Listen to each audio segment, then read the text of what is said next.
Hello there, and welcome to my channel. Hello, December. Okay.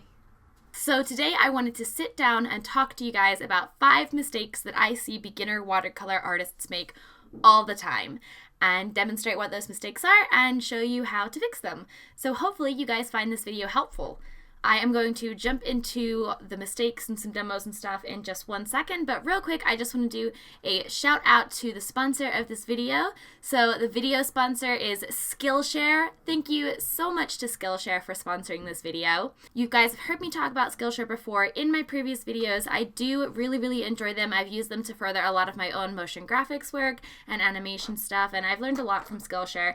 And I do know people that teach there, like Chloe Rose Art has her own class. I always shout out her class because I think it's so great, and I'm so proud of her. Go Chloe. Glow Chloe? Go Chloe. So yeah, Skillshare is awesome, and it's a great place with a bunch of different classes. If you've never heard about it, it's got all these online classes. You can learn all these different things, and it is super affordable. So if Skillshare sounds like something that you would be interested in, then make sure you click the link down below in the description box, and the first 500 people are going to get a free 2-month trial to Skillshare, which is super great. So check that out. Thanks again to Skillshare for sponsoring the video, and let's move on to the video. So I have here my whole bean paints and then just a couple assorted tube paints to kind of demo some mistakes. So the first mistake that I see a lot is people use way too much water. So let's grab rose madder here. I'm just throwing water everywhere. Let's put in more water. More water. I'm just going to be real extra here with this. The first mistake that I see a lot of beginner watercolor artists make is using way too much water. So I've swatched this rose madder here with way too much water. And what's going to happen as this dries, and you can already see it, it is all of the pigment has pooled over to the side right here. So this is really dark. Over here is really light because the water is pushing away the pigment of the paint. You're going to get really hard edges. It's going to take forever to dry, and it's not going to be a nice smooth wash at all. I'm not saying there's not uses for this technique. There definitely is. A lot of times I use a lot of really watered down color, and then I kind of tap it off like that to get a really faint pigment. As you can see, that pretty much is gone. There's hardly anything there. That's how much water was in there. So it's just a waste of your paints if you're putting in too much water. You really want to try to control the amount of water so that you can get a more even color. So on the opposite side, another really big mistake that I do see a lot of people making is using way too much paint and not enough water. And this is very common with people that are using a tube paint, and especially people that are coming from something like an acrylic paint or oil paint. Why can't I get this lid back on? That was a lot. Okay. So watercolor is meant to be diluted, but I do see a lot of people using watercolor in a very thick, almost gouache-like way.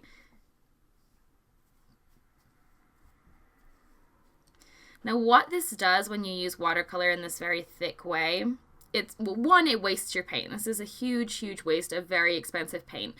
Watercolors come in very small packets because they're meant to be diluted. That's why the paint can go a little further. And they are quite pricey, so it's really not a cost-efficient way to use your watercolors, just that's my first thought. However, in addition, it also defeats the purpose of watercolors. So the beauty of watercolor comes from the translucency of the watercolor, so the ability to see through it and the ability for light to penetrate through it and to reach that white of the paper down below. And that's why watercolor often feels like it's shining and has a lot of vibrancy to it. And when you put the paint on really thickly, you really lose out on that vibrancy. And it's just not the way that watercolor is intended to be used. I'm all for breaking rules, but there's lots of other paints that are designed to be used this way, and they're going to be a lot more effective for what you're trying to do, as well as a lot more cost effective. So it's not about saying don't break the rules and use watercolor really thickly. It's about this isn't really the best medium to achieve that kind of look in the first place. So make sure that you're using the right amount of water in your watercolor paint.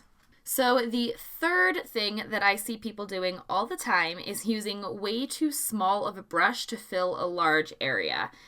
And what ends up happening, Especially, the other thing I notice is a lot of times there's not enough water even to begin with, but the smaller the brush, the less water it can hold. And I see kind of this circular motion like this, like in markers. And then the water runs out and things like that. And things just end up really patchy because it's drying. Your brush just isn't big enough and you can't cover the entire page that quickly. So what you end up with is this really kind of patchy wash instead of a smooth, flat color. The solution to that is to use a larger brush. And that sounds really obvious, but you want to use a larger brush because that way the paint's not going to dry as quickly. You can get more paint on there before it dries and you can create a smoother, flatter color. So yay. The fourth mistake that I see people make with watercolor, beginners make with watercolor, is using white to lighten a color.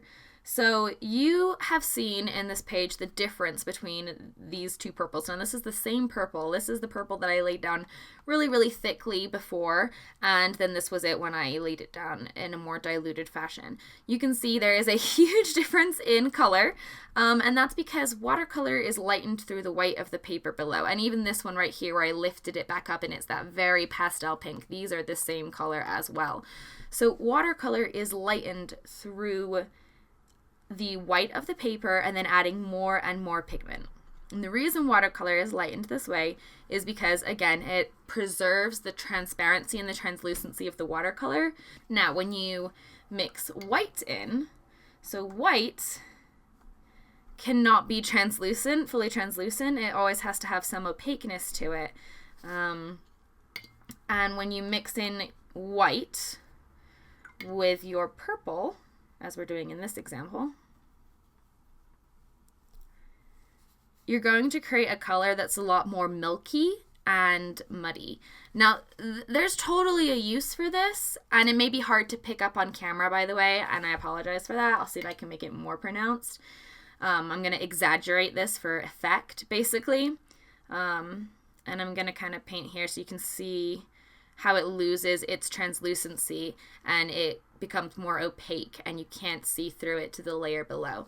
And there's definitely uses for this. I actually will use white, just a touch of white, to create more of a milky tone for a sky, or if I want something to look a little bit flatter. There's definitely uses for it, and I'm not saying there's not. I caught a lot of heat recently for saying that white was useless in a watercolor palette. But I think that if you're a beginner, white is not something that you necessarily need to be incorporating into your paintings. I think once you kind of learn to work with the white of the paper, then you can kind of move on towards incorporating white in a way that is more stylistic and intentional, if that makes sense.